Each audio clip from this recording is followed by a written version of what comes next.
to the Front Room Drum Off series right here in the Front Room, the online edition, kicking at Kubic's crib. But right now, here's a man who has done so many wonderful things in such a brief time. It's hard to exaggerate his accomplishments. But we welcome you in, Larry Mysliwiec. Mysliwiec. Okay. You know, it's funny because, Larry, I went to Google Translate with your name. Yeah. And the Polish version is Mysliwiec. Yes. Something like Mysliwiec, that. Yeah. Mysliwiec. And then I've heard Mysliwiec. Yeah. Then, of course, I was calling you Mysliwiec for a while. I've been called a lot worse. Mysliwiec. So what do you prefer so people know? I've always been using the English version, which is Mysliwiec. Mysliwiec. Yeah. Very good. Larry, where are you from? Well, I was raised in East Chicago, Indiana. Now, you know, I say that like a true regionite. It's not East Chicago, it's East Chicago. Silent T. East Chicago. East Chicago. East Chicago. What part of East Chicago? The harbor or? No, I was right by Kosciuszko Park, another Polish name, Kosciuszko. I did a gig there at Kosciuszko. Right. You did that. The Sausage Fest. Yeah, the Sausage Kielbasa Fest. We were going to play that this year with my band Pandora Rocks. I think we were, because I was working with the town of East Chicago. See, I say East. I'm a Hegwish guy. Hegwish! Okay, yeah. East Chicago. And we were trying to get, they were asking me if I knew any bands. I think I hit you up. Yeah, and we were going to do it, but we had another gig that night, and the way it was working, I don't think it would have worked. They were actually looking for a Polish band or right. Yeah. Correct. You're correct in that. You know, it's funny because you look at our careers, our past careers, and look what it's boiled down to for me. I'm doing Captain Kielbasa at Kielbasa Fest. Yeah, I'm playing local clubs. It's a gig. Yeah, I mean, I just love playing. Ringo.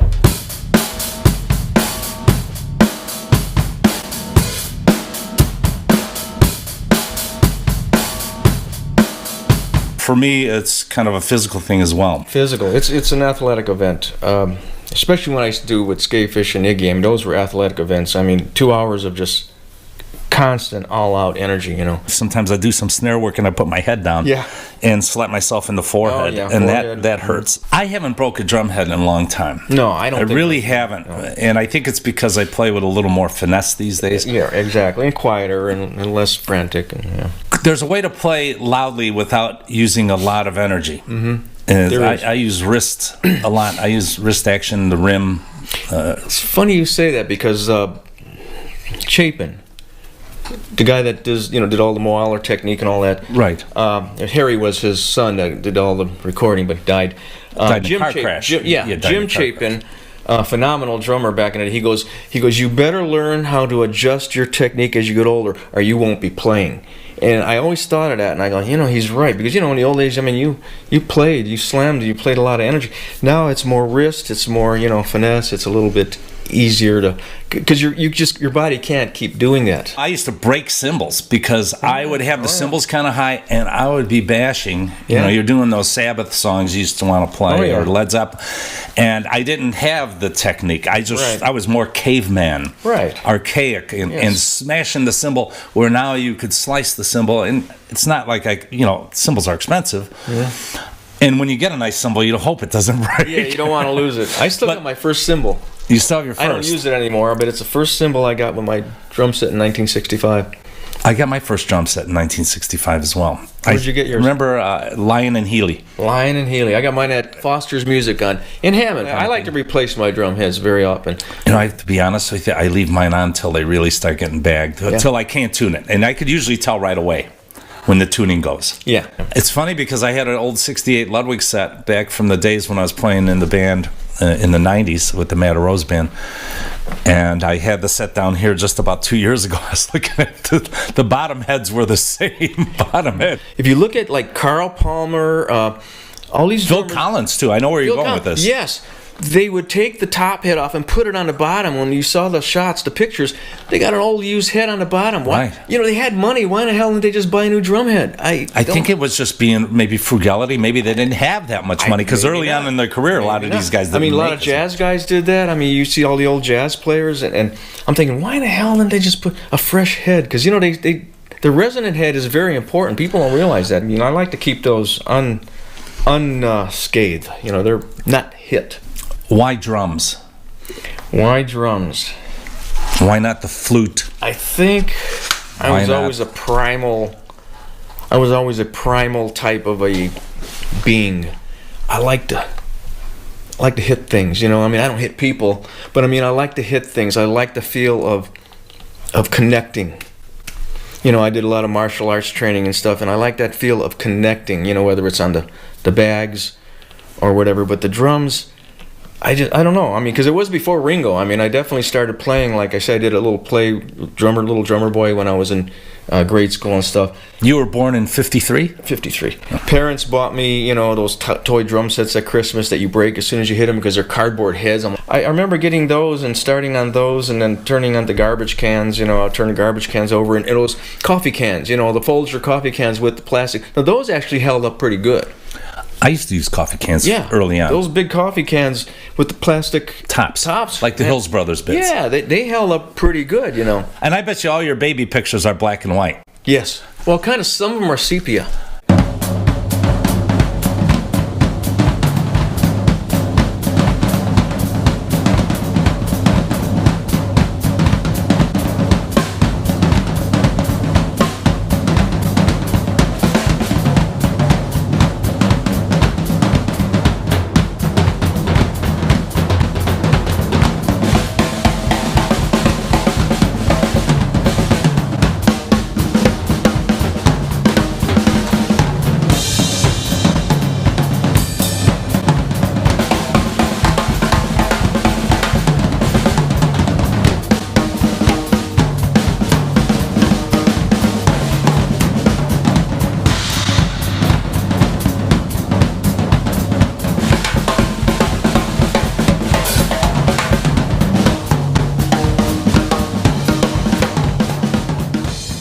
All right, we're back here with Larry, the Front Room's Drum Off series, Kickin at Kubic's crib, and thanks for coming in, Larry. I do appreciate it.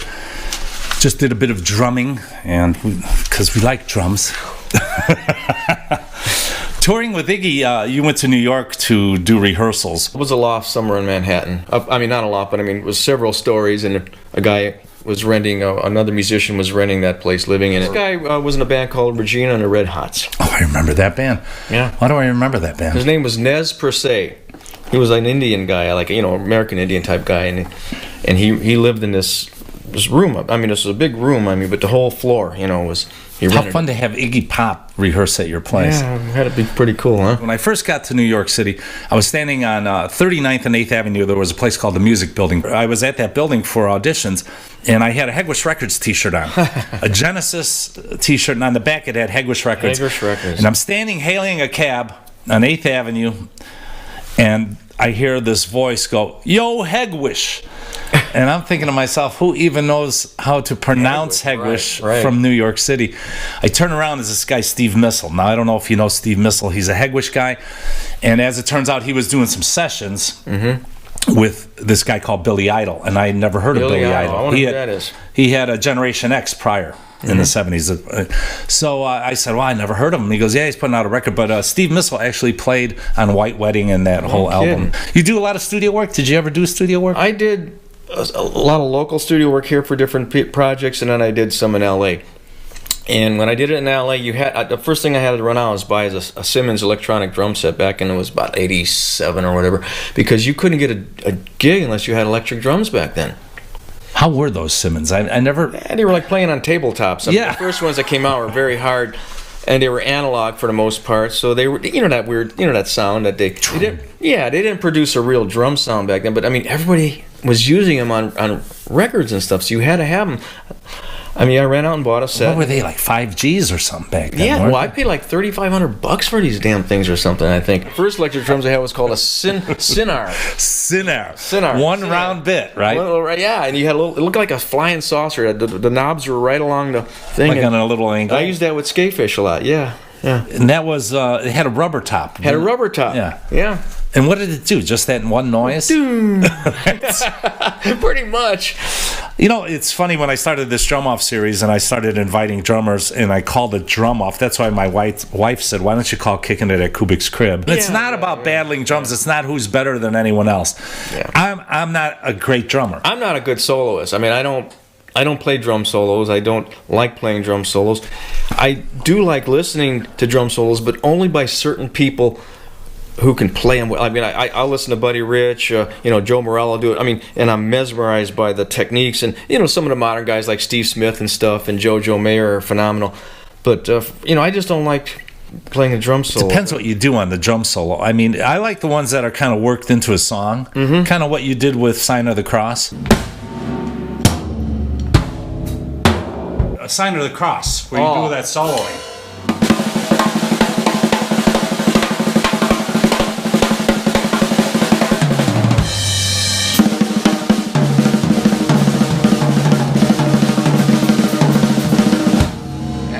Now, with Skafish, you guys ended up doing how many European tours?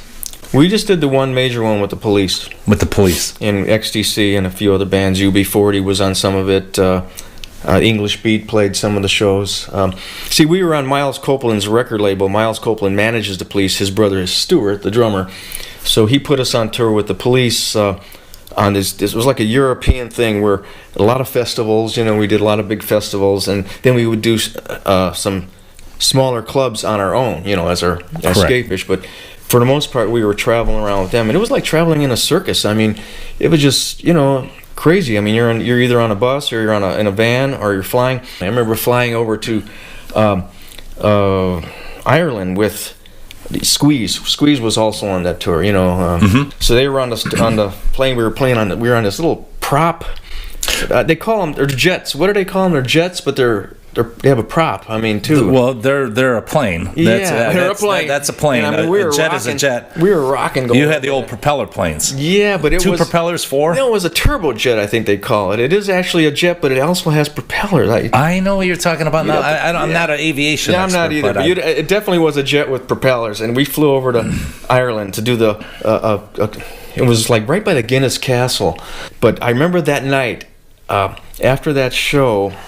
And our roadie stole a bottle of wine out of Sting's boot.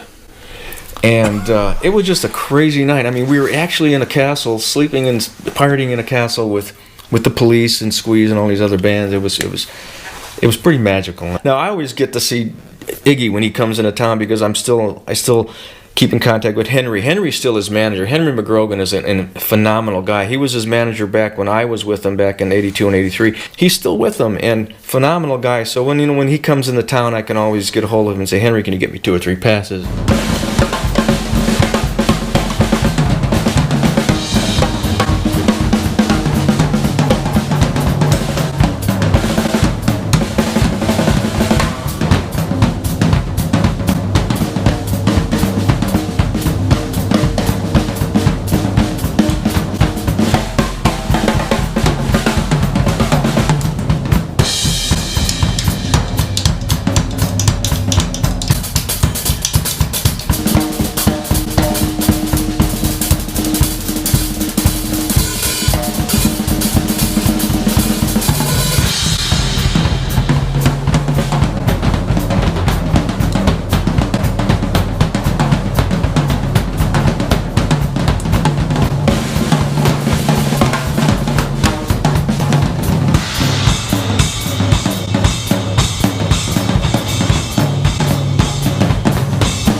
Hotel Iroquois. My Classic. God. Everybody who was anybody in rock and roll stayed there at one point. I stayed there with Skafish when we were there, and then I stayed there with Iggy when we were there. Every time we were there was some guy with one of those canisters spraying for cockroaches or something. I'm sure back in the day, the Iroquois, like in the 40s and 30s and 40s, was a phenomenal Oh yeah, a lot of those top those end old thing. places. But I mean, it got decrepit. You still had the old decrepit elevator that squeaked as you went up, and I think we even had an elevator operator. But it was cool. The thing about those elevators that always scared me, and I went into plenty of old buildings. I used to live at a place on 86th and Broadway called Hotel Brenton Hall, and they were small elevators that had a little porthole. Oh, you remember even some of the elevators were a door. You'd open up a door and you'd have to check to make sure the freaking elevator. You don't just walk in and then you go running, man. You're going down 10 stories. But I'll never forget, you walk on the elevator and it goes like this. I wonder how many of those have failed. What's wrong with the cable? Yeah, scary. But the Iroquois was the place. Another place was the Edgewood Inn in Seattle. That's the one where Frank Zappa wrote a song called Mud Shark, because you could fish out your balcony window. They'd rent you a pole, and right out your balcony is the ocean. It's right on the ocean there, the Edgewater Inn. Look it up. I'm telling you, it's still there. And you throw a pole out and fish 5 stories down, whatever, and you could pull up these little mud sharks. And he wrote a song about it called A Mud Shark. I know what he said this is about a chance meeting with the Vanilla Fudge where they told me about fishing for a mud shark. The only thing I really hated about touring was a lot of people thought, oh, you're going to hang out, right? After the show? Yeah. No, I can't, man, because we have to leave tomorrow at 6 in the morning. The plane's leaving and it's at 2 7. in the morning right now. Yeah, right. That was the biggest drag, because after a while, after doing it, I did it almost 10 years. It was great at first because I wanted to travel, you wanted to do the gigs. Yeah. That was the fun part. It was fun, yeah, for that part. But it gets old.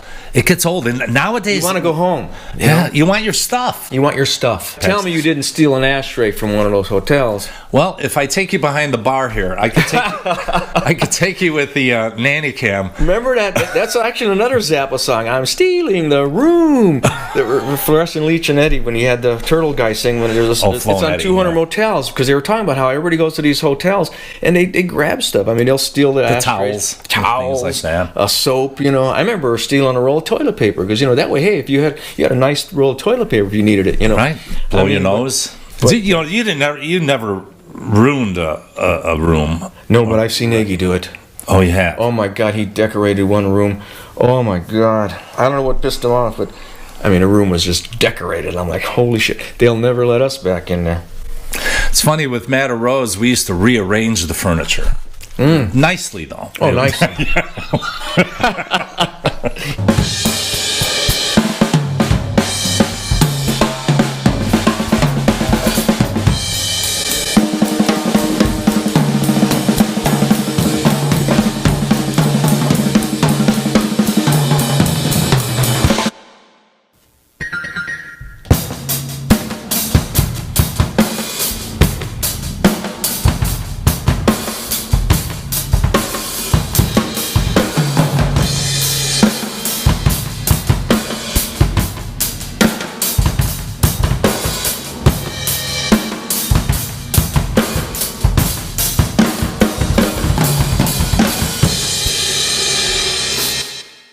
Javier, I think I was chatting with him or saw him maybe while I was visiting Chicago. He says, well, Larry lives out in LA. So I did call you once and came to your crib. Yeah. And Larry was like, I had a motorcycle at the time, and Larry's like, what? Is he coming here for how? Who's this guy?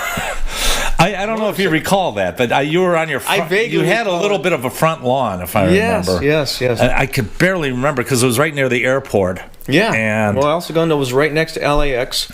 Used to go for entertainment. You go sit up on that benches. You could watch the planes coming and going. And at the time, I worked in Inglewood, right near the hotel, right near the airport. Yeah, that's a nasty area for the most part. But that's where Randy's Big Donut is. Oh, yeah. It's right there on Manchester. Yeah, it's right there. Manchester and 405. And I worked just down the street from there. Yep. Was your connection to Iggy in L.A.? Well, yeah, roundabout way. I moved out to L.A. in 81. Skafish was still a band, but I said, I got to go out there and see what's going down. I wanted to see the scene. So I went out there, and I was working in a health food store. I was an assistant manager, kind of just rotting away, playing in local bands. And I kept calling Miles Copeland, who was the guy that was, manager of the police, and he was a friend of mine. I go, Miles, you got anything going? Anything. For one day, he calls me out of the blue. He says, Larry, Iggy Pop's looking for a drummer. I go, Iggy Pop, huh? He goes, yeah. He goes, he's going on tour in a little bit, and he needs a drummer. He just released an album, and He's looking for somebody now. He says, here's the number. I call him up. He says, send me a tape. I sent him a tape of some of the Skafish music. So you didn't have to do like a drumming bit? No, I didn't go. Like a solo thing? He's like, can you send me like... No, I just... No, okay. And he called me back. He goes, okay, you're in. He sent me a letter. I still got that letter. He sent me a letter. He says, okay, you're in. Rehearsals start in September. Henry, my manager, Henry, will send you all the information. Blah, blah, blah. And that was it. He goes, if Miles says you're good, I'll take that as took his word. Yeah, his word. And he goes, Miles, won't give me something crap. So that was it. I flew to New York a couple of weeks later. We started rehearsals up in this loft there, and then we went on tour. Now, I heard there was some discrepancy where you almost didn't get the gig. Well, this is what is phenomenal, which I always admire about Iggy or Jim Osterberg, whatever how you want to refer to him. When we were on tour, at one point he told me, he goes, see, here's what the deal. Clem Burke, Blondie's drummer, recorded that album, Zombie Birdhouse, with him. That's the album you toured on. The album we toured on. He also played the last tour with them. But Blondie was getting back together to do a Japanese tour or something, so he said he couldn't do this tour, so Iggy says that's when he was looking for a drummer. Well, after that, Blondie decided to not do the tour. He calls Iggy Clem Burke called Iggy and said, hey man, I can do the tour now. This was about a week after Jim or Iggy had told me I got the gig. He goes, sorry man, I already told this gig he's got the gig. I can't, he's already preparing to come out here. Now that to me is phenomenal, because here you got a guy that knows the material, just recorded an album. He's a famous drummer, Blondie. And we used Frankie Infante was Blondie's guitar player. That's who did all the guitar work with us on those shows. All he would have had to do was call me and say, sorry man, it ain't happening. But that's a stand-up guy. Stand-up guy. Totally stand-up. That really hit me, because he told me that at some point when we were on tour, and he never, I didn't know that until maybe a month or so into the tour. I would have been brokenhearted, but right. But that's rock and that roll. Happens a lot. That happens a lot. People, because you get promised some things, and that's the biggest. Oh man, we're gonna do 4 gigs in a row? Yeah, and then it craps out. The Beatles are signing us to their record label. It's all there's a lot of crap in this business. I've always liked Iggy. I saw Skafish open for Iggy at Park West back in '79. Yeah, we did a couple of tours with him, yes. The odd thing about touring is what could go wrong does go wrong.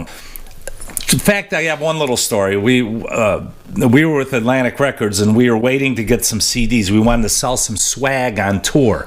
So we wanted a box of CDs so at the show we could sell them, right? Yeah. So we were up in Vancouver, Canada, coming down to Seattle. Our singer Mary had a friend that lived in Seattle.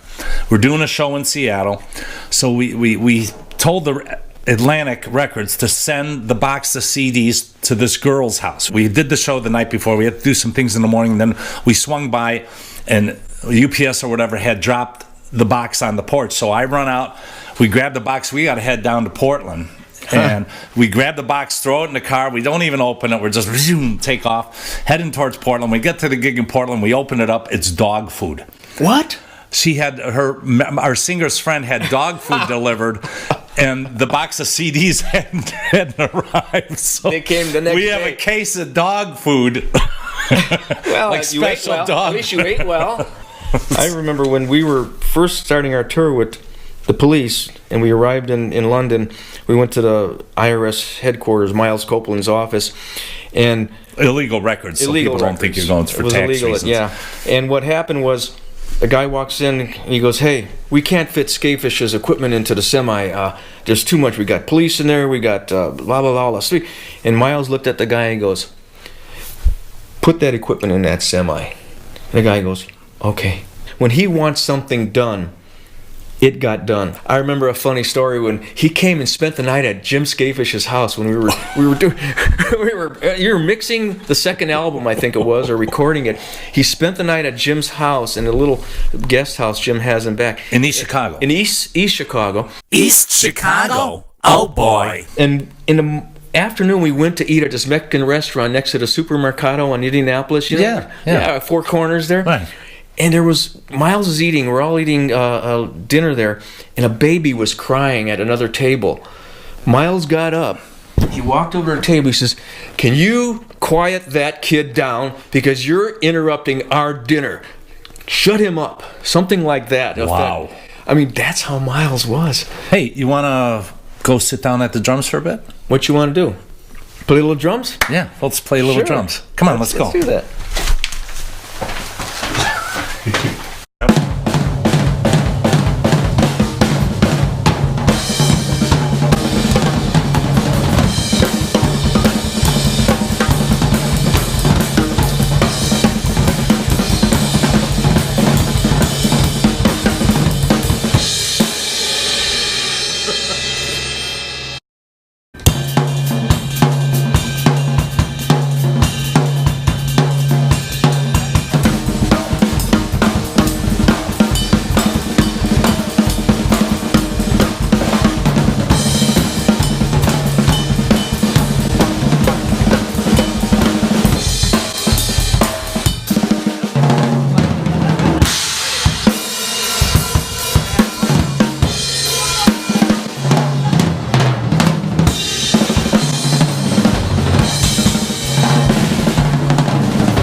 Worst gig? Worst gig? I don't know if there is just one. There's probably dozens of them. But I think playing the Chicago Fest was a bad one. We also opened up at the Erie Crown Theater for Sha Na Na. It was during a trade show. Oh yeah, it was fun. It was Skafish. Now this is Skafish. You gotta be kidding me. It was a trade show at the McCormick Place. We opened for Sha Na Na. They thought they were getting a nice, safe, wholesome rock and roll, band. And Cameron booked this. Scott Cameron booked it. And what they got was Jim in a one-piece bathing suit, applying makeup and just crazy music. And there was all kinds of families there because it was some sort of trade show. Mothers were covering their daughters' eyes. One of the ushers went out the aisle and threw up. About 3/4 to the show or less, it was almost like the old vaudeville where they have the cane. Yeah, pulled you off. Yeah, they pulled us off the stage. And Sha Na Na I would say that must be one of the Sha Na Na came on with their Bowser doing his greasy 50s thing, and everybody loved him. That had to be one of the worst. I had a bad experience. I was doing some sort of festival upstate New York, and we were cutting through, and we said, okay, we'll do it. And he goes, oh, you don't have to bring any drums. We got the drum. We got the whole backline set. I got to this gig, and guess what was there? North Drums. Oh, North Drums, old. This is in the 90s, so they were already 30 years old. And they got them conical. They're curved plastic, fiberglass, something. I was single-headed, and they had these really thick blue Evans heads that were taped up. I could have brought some Quaker Oats boxes and it would have sounded better. Right. It was horrible. Best gig? Well, there were a lot of best gigs. I mean, I think a lot of them, some of them were with Skafish, at, like Beginnings and stuff, were pretty good gigs. Iggy Pop, we had some really good gigs. What was nice about Iggy is things were pretty much first. I mean, at one point we were going to do the Japanese tour and go to Australia. He got tired of rehearsing in New York. I think it was February. It was cold. He goes, I'm tired of this. Let's go to Hawaii. So he put us up at the Waikiki. How nice is that? Hotel in Hawaii. We rehearsed for 2 weeks, like maybe 3 hours a day. The rest of the time was our time.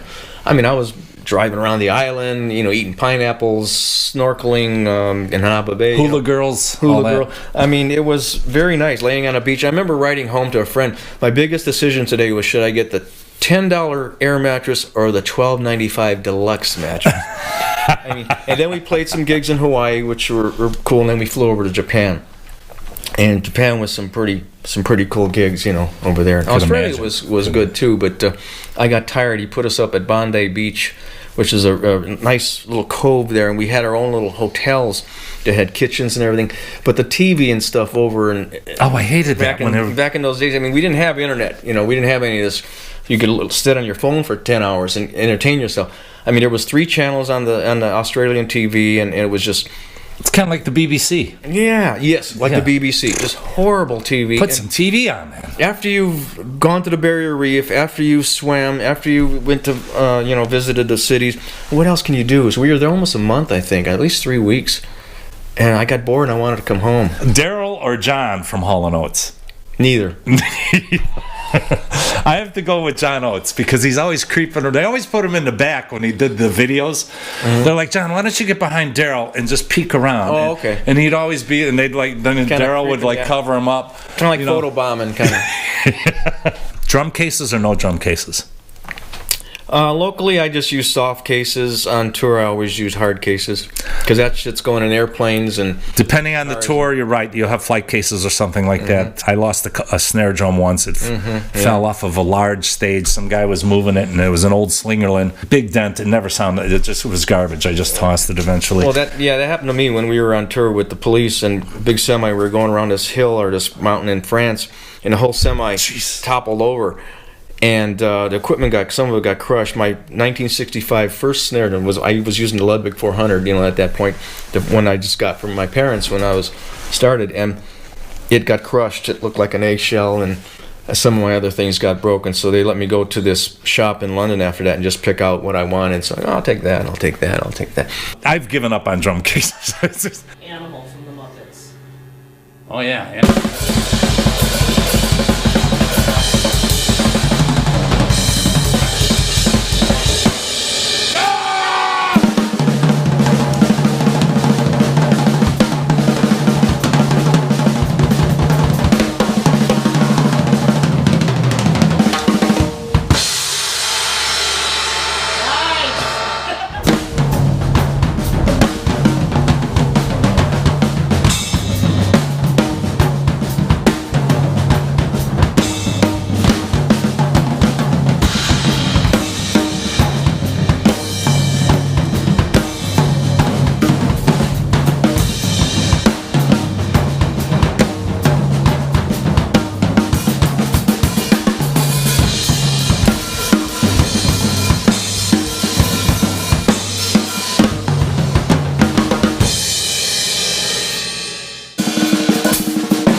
Larry, thank you so much for coming in. I appreciate it. And the drumming thing, and phenomenal drumming. It was fun. I had a blast. And I have to be honest with the folks. We did an interview a few days ago, and one of my crew members, Billy Schmierka, screwed up. Isn't he related to Johnny Putside-Walken? It's Johnny Putside-Walken's cousin. He tripped over the cord that led to the camera for the sound, and we had no sound, so I appreciate Larry coming back in. Hey, how about if we turn this around? I start interviewing you. Oh, you want to do that? Okay, come on. Why don't we do it? All right, Rick. Yes, Larry. Thanks for having me on. Appreciate it. So, how long have you been playing drums, man? Oh, since about 12 weeks.